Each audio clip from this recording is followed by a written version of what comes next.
Hello my friend, कैसे हैं आप। तो जैसा कि हमने कल क्लास को एंड किया था, आज उसी के आगे से हम अपनी क्लास को रेगुलर करेंगे।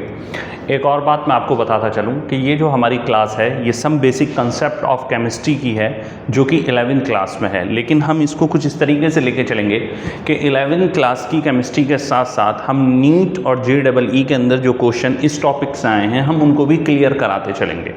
यानी इसमें बहुत सारे पार्ट ऐसा होगा कि जो 11वीं क्लास में तो आपको यूज़फुल होगा ही होगा, लेकिन उसी के साथ साथ ये आपको हेल्प करेगा नीट के क्वेश्चन करने में और JEE के क्वेश्चन करने में। हमारे साथ लगे रहिए और बढ़िया से अपनी तैयारी को करते रहिए। चलिए अपनी बात को आगे बढ़ाते हुए हम अपनी बात कंटिन्यू करते हैं। तो कल हमने समझा था एटॉमिक नंबर इक्वल होता है इलेक्ट्रॉन और ये इक्वल होता है प्रोटॉन यानी P+ के।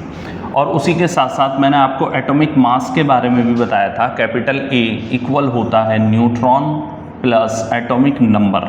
यानी किसी भी एटम के किसी भी एलिमेंट के अंदर ये देख लो कि उसके अंदर न्यूट्रॉन कितने हैं और उसके अंदर एटॉमिक नंबर हैं कितने हैं, और अगर इन दोनों को एडिशन कर दिया जाए तो वो इक्वल होता है एटॉमिक मास नंबर के। हम इसे एटॉमिक मास नंबर भी कह सकते हैं, हम इसे खाली मास नंबर भी कह सकते हैं, ठीक है ना। तो इन कुछ नामों से ये कैपिटल A जाना जाता है। एटॉमिक मास नंबर भी यही होता है, मास नंबर भी यही होता है। तो इसी के साथ साथ हम अपनी क्लास को आगे बढ़ाते हुए आज थोड़ा सा इसके ऊपर बात करेंगे। ज़रा गौर करें, Z इक्वल होता है E के। यानी अगर मैं फार्मूले को कुछ इस तरीके से लिख दूं तो मैं समझता हूं कि कोई भी असर फार्मूले के ऊपर नहीं पड़ेगा, because of atomic number equal होता है नंबर ऑफ इलेक्ट्रॉन के। तो अगर मैं कहूं कि A इक्वल है N+ P के, तब भी मेरे फार्मूले के ऊपर कोई भी असर नहीं पड़ रहा है, because of we know very well कि एटॉमिक नंबर इक्वल होता है इलेक्ट्रॉनों के और वो इक्वल होता है प्रोटॉनों के। यही बात हम अपने ऊपर देख कर आ रहे हैं कि Z इक्वल होता है E के और E इक्वल होता है P के। यानी 3 फार्मूले हमारे बन के यहाँ पर तैयार होते हैं। एक छोटा सा क्वेश्चन हम इसके ऊपर करेंगे और अपनी बात को आगे लेकर चलेंगे।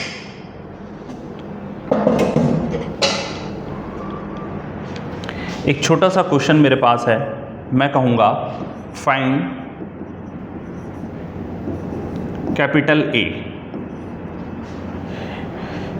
यानी मैं कह रहा हूँ कि find atomic mass number if 30 neutron and 26 electron are present. ज़रा गौर करें, हमारे पास जो गिवन वैल्यू है वो एक तो न्यूट्रॉन की है जिसके ऊपर कोई भी चार्ज नहीं होता, ये न्यूट्रल होता है, और 26 हमारे पास इलेक्ट्रॉन हैं। और इन दोनों वैल्यू की हेल्प से मुझे एटॉमिक मास नंबर निकालना है। आई नो वेरी वेल कि ये फार्मूला हमें इसमें हेल्प करेगा। अगर ऐसे बात समझ में नहीं आ रही है तो ज़रा गौर करें कि न्यूट्रॉन भी गिवन है और इलेक्ट्रॉन भी गिवन है। अगर बाय द वे मैं फार्मूला ये लगाना चाहूँ तो मैं इसको भी अप्लाई कर सकता हूँ। उसका रीज़न ये है कि जब मैं जानता हूँ कि इलेक्ट्रॉन 26 हैं तो हर हाल में प्रोटॉन भी 26 होंगे, और अगर प्रोटॉन और इलेक्ट्रॉन 26 हैं तो हर हाल में कैपिटल Z भी 26 होगा। बिकॉज ऑफ जितना एटॉमिक नंबर होता है उतने ही इलेक्ट्रॉन होते हैं और उतने ही प्रोटॉन होते हैं। इसकी हेल्प से मैं इस फार्मूले में रख सकता हूं और मैं कह सकता हूं कि N की वैल्यू है मेरे पास 30 प्लस E की वैल्यू है मेरे पास 26, इक्वल में आंसर आएगा 56। यानी एटॉमिक मास इक्वल हो जाएगा 56 के।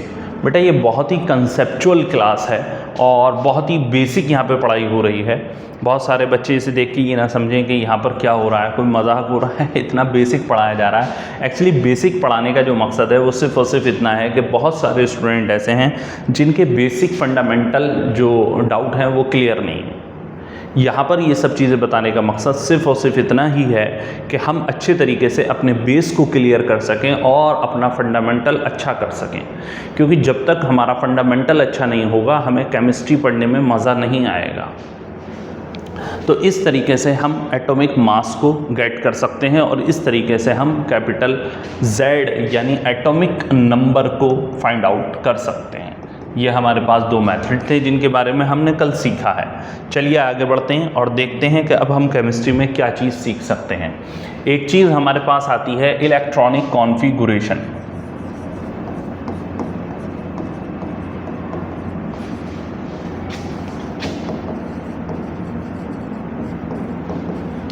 बेटा इलेक्ट्रॉनिक कॉन्फ़िगरेशन, जहाँ पर इलेक्ट्रॉन रिप्रेजेंट करेगा इलेक्ट्रॉन को और कॉन्फ़िगरेशन का जो मीनिंग है वो है डिस्ट्रीब्यूशन।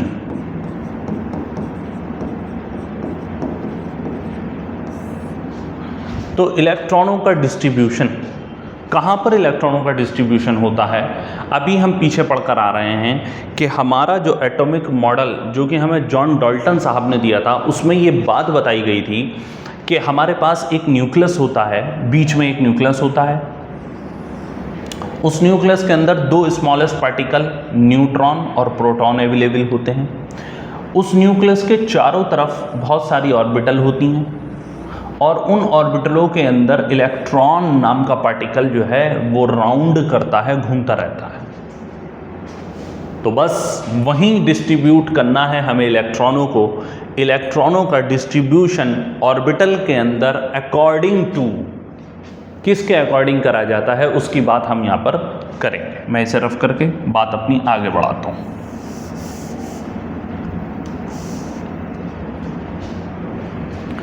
इलेक्ट्रॉन का डिस्ट्रीब्यूशन हो जाए, कहाँ पर हो जाए, डिस्ट्रीब्यूशन ऑफ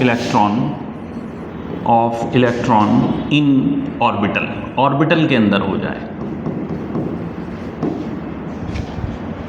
ज़रा गौर करें, एक न्यूक्लियस होता है और न्यूक्लियस के पास जो सबसे पहला वाला ऑर्बिट होता है हम उसको कहते हैं K। सेकंड जो ऑर्बिट होता है उसको कहा जाता है L। फिर जो थर्ड होता है उसको कहा जाता है M और फिर जो फोर्थ होता है उसको कहा जाता है N। ये आपके चार ऑर्बिटल होते हैं। एक क्वेश्चन एक बच्चे ने पूछा है मुझसे कि सर क्या वाकई बस चार ही होते हैं, चार से ज़्यादा नहीं हो सकते? क्यों नहीं हो सकते, चार से ज़्यादा भी हो सकते हैं। लेकिन अभी जहाँ पर आप स्टैंड करते हैं 11th-12th में, वहाँ पर आपको सिर्फ 4 ऑर्बिटल के बारे में जानकारी होना ज़रूरी है। अगर आपको 4 की नॉलेज है, इन 4 ऑर्बिटल की नॉलेज है तो आपके लिए अभी ये इनफ है। जब आप आगे क्लास में बढ़ेंगे तो वहाँ पर आपको और बातें बता दी जाएंगी। पहला ऑर्बिटल होता है K, दूसरा होता है L, तीसरा होता है M और फिर लास्ट होता है N। अगर मैं बात करूं कंटेनिंग ऑफ इलेक्ट्रॉन, कौन सी ऑर्बिटल अपने अंदर कितने इलेक्ट्रॉनों को कंटेन कर सकती है, तो मैं कहूँगा कि K के अंदर मैक्सिमम 2 इलेक्ट्रॉन होते हैं, L के अंदर मैक्सिमम 8 होते हैं, M के अंदर 18 होते हैं और N के अंदर 32 होते हैं। क्या मतलब हुआ सर कंटेनिंग इलेक्ट्रॉन का? ज़रा गौर करें कि अपने अंदर मैक्सिमम 2 इलेक्ट्रॉन को कंटेन कर सकता है। मतलब ये हुआ कि अगर किसी भी हाल में आप K के अंदर 2 से ज़्यादा इलेक्ट्रॉन एंटर कराएंगे तो जैसे ही आप थर्ड इलेक्ट्रॉन उसके अंदर एंटर कराएंगे वो उसके अंदर नहीं जाएगा बल्कि वो जंप करेगा और सेकंड ऑर्बिटल के अंदर आ जाएगा। सेकंड ऑर्बिटल अपने अंदर 8 इलेक्ट्रॉनों को कंटेन करेगी और जैसे ही 8 इलेक्ट्रॉन कंप्लीट हो जाएंगे और आप उसके अंदर 9th इलेक्ट्रॉन डालेंगे तो वो जंप करेगा और जंप करके नेक्स्ट ऑर्बिटल के अंदर चला जाएगा, यानी M के अंदर चला जाएगा। इसी तरीके से आप 18 यहाँ पर फिल करेंगे, फिर वो 32 में चला जाएगा।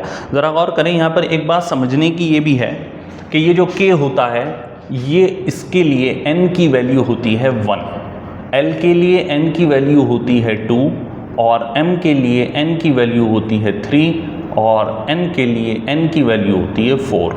एक्चुअली ये जो n होता है, जैसे हम स्मॉल n कहते हैं, ये रिप्रेजेंट करता है नंबर ऑफ ऑर्बिटल। अगर आप कहेंगे n = 1 तो आप पहली ऑर्बिटल की बात कर रहे हैं, और अगर आप पहली ऑर्बिटल की बात कर रहे हैं तो आप K की बात कर रहे हैं। इसी तरीके से अगर मैं बात करूं n इक्वल टू 2 तो आप बात कर रहे हैं सेकंड ऑर्बिटल की, और सेकंड ऑर्बिटल l होती है। इसी तरीके से n इक्वल टू 3 तो आप बात कर रहे हैं m की, और n इक्वल टू 4 तो आप बात कर रहे हैं n की। इसी तरीके से आपके ये ऑर्बिटल सजे हुए होते हैं। तो इलेक्ट्रॉनिक कॉन्फ़िगरेशन का जो एक्चुअल में मीनिंग होता है वो यही होता है कि किस तरीके से इलेक्ट्रॉनों को डिस्ट्रीब्यूट किया जाए इन ऑर्बिटल के अंदर, यानी k के अंदर 2, फिर l के अंदर 8,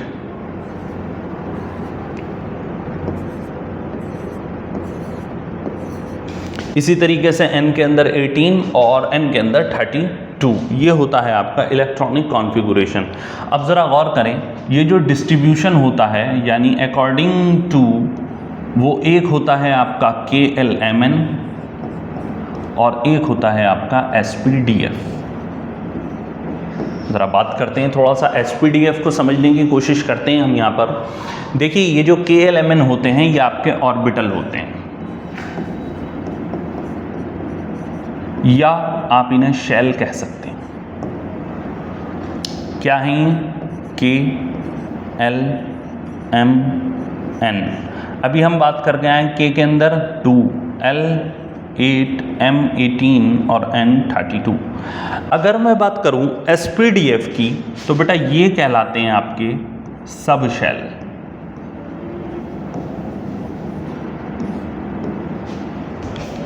ये शेल होते हैं और ये सब शेल होते हैं। ज़रा गौर करें, ये शेल होते हैं और ये सब शेल होते हैं, और सब शेल एक्चुअल में शेल के अंदर ही प्रेजेंट होते हैं। सब शेल शेल के अंदर ही प्रेजेंट होते हैं, ऐसा नहीं है कि ये अलग कहीं होते हों और ये अलग कहीं होते हों। अभी हम जब आगे चैप्टर पढ़ेंगे तो मैं आपको उसके अंदर दिखाऊंगा कि सब शेल किस तरीके से शेल के अंदर ही अवेलेबल होते हैं। ये बात हम आगे चल के अपने चैप्टर के अंदर करेंगे, अभी उसकी इतनी ज़रूरत नहीं है, लेकिन बस इतना समझते चलें कि ये जो सब शेल होते हैं ये एक्चुअल में शेल के अंदर ही अवेलेबल होते हैं, ये कहीं बाहर नहीं होते। जिस तरीके से K अपने अंदर 2 इलेक्ट्रॉन कंटेन करता है, SB अपने अंदर 2 इलेक्ट्रॉन कंटेन करता है, L अपने अंदर 8 करता है, P अपने अंदर 6 करता है, M अपने अंदर 18 करता है, D अपने अंदर 10 करता है और N अपने अंदर 32 करता है, तो F अपने अंदर 14 इलेक्ट्रॉनों को कंटेन करता है। बात मैं करता हूँ KLMN और SPDF की, एक बार और समझते चलें कि ये जो आपके KLMN होते हैं ये आपके ऑर्बिटल होते हैं या शेल होते हैं, और SPDF जो होते हैं ये आपके सब शेल होते हैं, जो कि एक्चुअल में ऑर्बिटल के अंदर ही कंटेन करते हैं।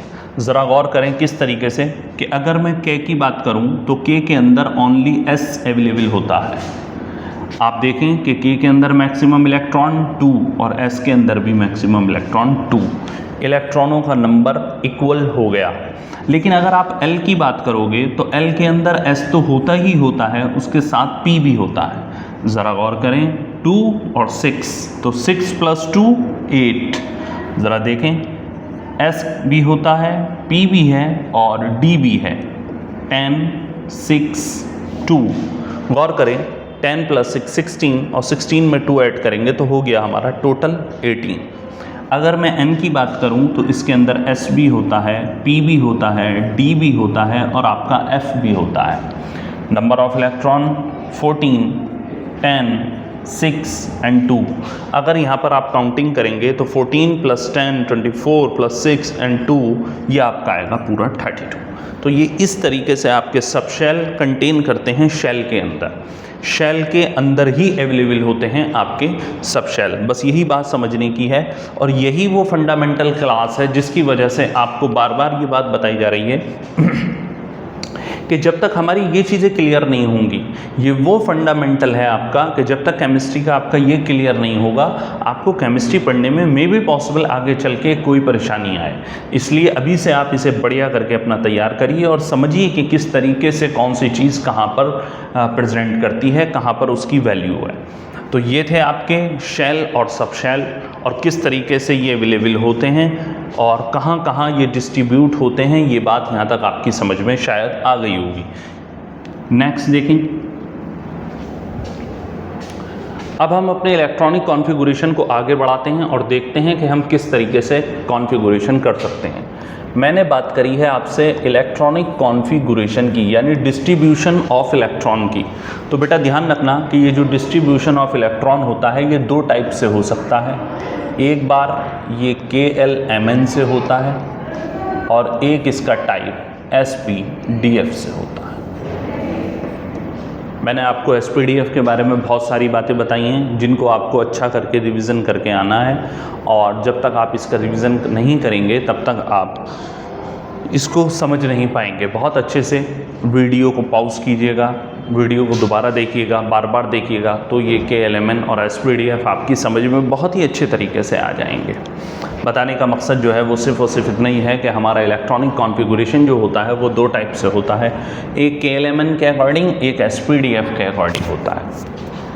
अगर मैं क्लास 9th और 10th की बात करूं तो वहां पर हमें ये KLMN सिखाया जाता है, और अगर मैं बात करूं क्लास 11th और क्लास 12 की तो वहां पर हमारे पास SPDF के अकॉर्डिंग हमें आना चाहिए। क्या है ये SPDF के अकॉर्डिंग इलेक्ट्रॉनिक कॉन्फ़िगरेशन और किस टाइप से हम इसे कर सकते हैं, कौन कौन से एलिमेंट के अंदर कितने इलेक्ट्रॉन होते हैं, इन सब की बारे में अगर हम जानकारी प्राप्त करें तो उसके लिए हमें एक छोटा सा लॉ पढ़ना पड़ेगा जिसको हम कहते हैं ऑफ-बाउज लॉ। ये ऑफ-बाउज लॉ एक्चुअल में आपके सेकंड चैप्टर जो आपका एटॉमिक स्ट्रक्चर है उसके अंदर अवेलेबल है, लेकिन मैं आपको यहीं पर इसे पढ़ाऊँगा ताकि आपकी यहीं से जो है बेस मजबूत हो जाए और आप बढ़िया करके केमिस्ट्री पढ़ सकें। तो मैंने आपको बताया कि अब हम जो हमें पढ़ना है वो हमारा पार्ट ये वाला रहेगा, इसको भी देखेंगे बीच बीच में, छोड़ेंगे इसे भी नहीं, लेकिन मेन फोकस जो है वो हमारा SPDF के अकॉर्डिंग हम अपना इलेक्ट्रॉनिक कॉन्फ़िगरेशन करेंगे और देखेंगे कि किस तरीके से हम इसको पढ़ सकते हैं। बेटा होता क्या है कि हम यहाँ पर देखते हैं फॉर एग्ज़ाम्पल कि हमारा एक एलिमेंट है हाइड्रोजन। हाइड्रोजन का जो एटॉमिक नंबर है यानी Z की वैल्यू है वो है =1।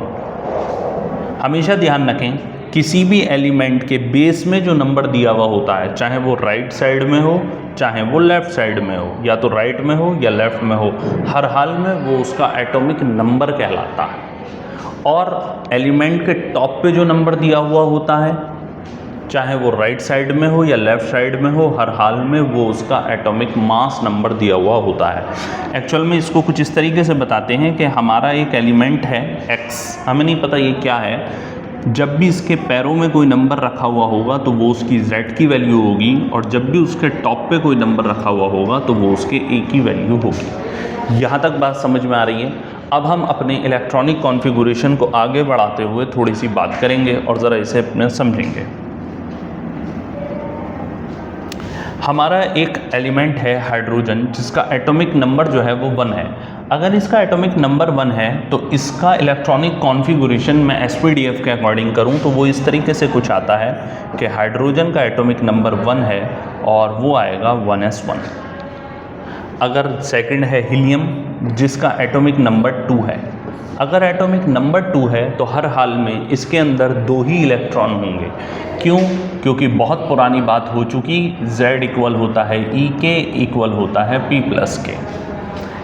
अगर एटॉमिक नंबर 2 है तो 2 ही इलेक्ट्रॉन होंगे और 2 ही प्रोटॉन इसके न्यूक्लियस में होंगे। अगर हीलियम का एटॉमिक नंबर 2 है तो इसके अंदर 2 ही इलेक्ट्रॉन होंगे और उन 2 इलेक्ट्रॉनों को मैं कहता हूँ 1s2। आपके जहन में एक बात ये आ रही होगी, सर ये कहाँ से ला रहे हैं आप 1s1 और 1s2? बस यही हमें बातें सिखाएगा ऑफ-बाउज लॉ, जो कि हमारी अगली स्लाइड में आ रहा है। इसी तरीके से हम लिथियम की बात करें तो इसका एटॉमिक नंबर 3 होता है और इसको मैं कहता हूँ 1s2, 2s1। ये सब क्या है सर? ये कैसे आप 1s के बाद 2 ला रहे हैं, उसके बाद 2s1 ला रहे हैं, ये सब क्या है? यही सब बातें हमारी सिखाएगा हमें ऑफ-बाउज लॉ। तो बहुत ही ध्यान से देखते रहिएगा और देखिए किस तरीके से हम अपने ऑफ-बाउज लॉ को समझ सकते हैं। चलिए हेडिंग लगाते हैं अपना ऑफ-बाउज लॉ।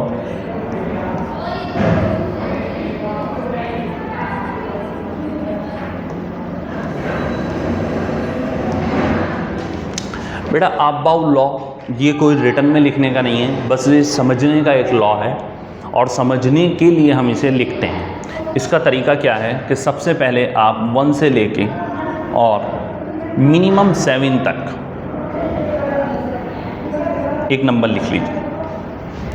यहाँ पर बहुत सारे बच्चों का सवाल ये होगा, एक क्वेश्चन होगा आपके दिमाग में, क्या बस 7 तक ज़रूरी है कि बस 7 तक? नहीं, मिनिमम 7 तक, मैक्सिमम जितना बड़ा आपका नीचे पेज है आप वहाँ तक लिख सकते हैं, कोई हर्ज की बात नहीं है, लेकिन मिनिमम आपको 7 तक लिखना पड़ेगा। अगर आप इसे 7 तक मिनिमम नहीं लिखते हैं तो मे बी पॉसिबल कि ये लॉ आप सही तरीके से ना लिख पाएँ। इसका अगला तरीका ये है कि एक नंबर ऊपर से हाइड कर दो,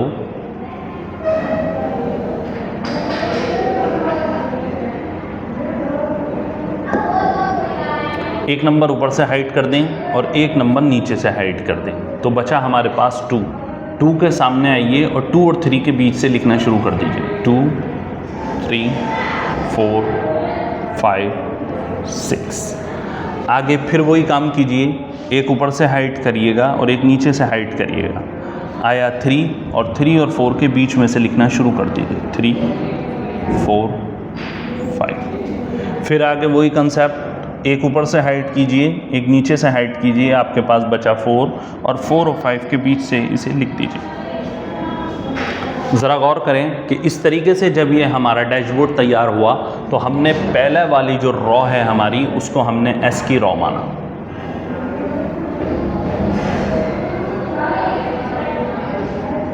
सेकंड जो रॉ है हमने उसे पी की रॉ माना, और थर्ड जो हमारी रॉ है हमने उसे डी की रॉ माना, और जो हमारी लास्ट है उसे हमने एफ की रॉ माना। बहुत ही ज़्यादा गौर करने का ये तरीका है। अब ज़रा गौर करें, सबसे पहले जो इलेक्ट्रॉन एंटर होता है वो आपका 1s में होता है। बस यही बात हमें यहाँ पे समझनी थी कि सबसे पहले जो हमारा इलेक्ट्रॉन एंटर होगा, यानी जब हम इलेक्ट्रॉनिक कॉन्फ़िगरेशन यानी इलेक्ट्रॉनों का डिस्ट्रीब्यूशन करेंगे अकॉर्डिंग टू SPDF, तो सबसे पहले जो हमारा इलेक्ट्रॉन एंटर करेगा वो 1s में करेगा, और 1s के बाद एक चक्कर मार के वो 2s के अंदर आ जाएगा। सबसे पहले 1s में आएगा, फिर 2s में आएगा, और 2s के बाद फिर इलेक्ट्रॉन एक राउंड लेगा और फिर वो 2p के अंदर आ जाएगा। 2p के अंदर से एंटर करेगा, 3s में आएगा और 3s से निकलेगा और फिर एक छोटा सा राउंड लेगा और घूमते हुए दोबारा से 3p में आ जाएगा। जैसे ही 3p आपका फिल हो जाएगा, इलेक्ट्रॉन एंटर होगा 4s में, और 4s में इलेक्ट्रॉन एंटर होने के बाद फिर एक राउंड लेगा और आगे बढ़ के 3d में चला जाएगा। जब 3d आपका 10 पे फिल हो जाएगा, because of we know s equal to 2, p equal to 6, d equal to 10 और f इक्वल टू 14। ये वो नंबर ऑफ इलेक्ट्रॉन हैं जो कि ये अपने अंदर कंटेन करते हैं। जब 3d 10 पे फिल हो जाएगा तो ये आगे बढ़ेगा और 4p में चला जाएगा। 4p में 6 कंप्लीट करेगा, 5s में जाएगा और 5s से एक बार फिर राउंड लेगा और ये घूमता हुआ 4d के अंदर चला जाएगा। 4d से 5p में जाएगा, 5p से 6s में जाएगा और फिर यहाँ से एक बार और ये राउंड लेगा और 4f में चला जाएगा। 4f से ये 5d में जाएगा, उसके बाद 6p में आएगा और उसके बाद 7s में आएगा। अगर आपके पास और ज़्यादा नंबर होते, जो मैंने अभी शुरू में आपसे स्टार्टिंग में कहा कि इसके अंदर मिनिमम 7 होने चाहिए, मैक्सिमम आप कितने भी ले सकते हैं, तो अगर आपने मैक्सिमम 7 से ज़्यादा लिए होते तो ये इसी तरीके से इलेक्ट्रॉन राउंड करता चला जाता और आगे बढ़ता चला जाता। बेटा ये है वो तरीका जिसे मैंने अभी थोड़ी देर पहले कुछ इस तरीके से लिखा कि ये जो हमारा हाइड्रोजन है इसका एटॉमिक नंबर 1 होता है। ज़रा गौर करें, अगर हाइड्रोजन का एटॉमिक नंबर 1 है तो इसके पास ओनली 1 इलेक्ट्रॉन होगा। बार बार मैं आपको याद दिला दूं, Z इक्वल होता है E के, इक्वल होता है P के। तो यहाँ तक ये बात हमारी समझने की थी। अब हम इसके आगे की बात आप लोगों से कल करेंगे और यहीं से मैं आपको सिखाऊंगा कि कहाँ हमें अपनी बात को कंप्लीट करना है। तो बढ़िया करके पढ़ाई करते रहिएगा और अच्छे से अपनी तैयारी करते रहिएगा।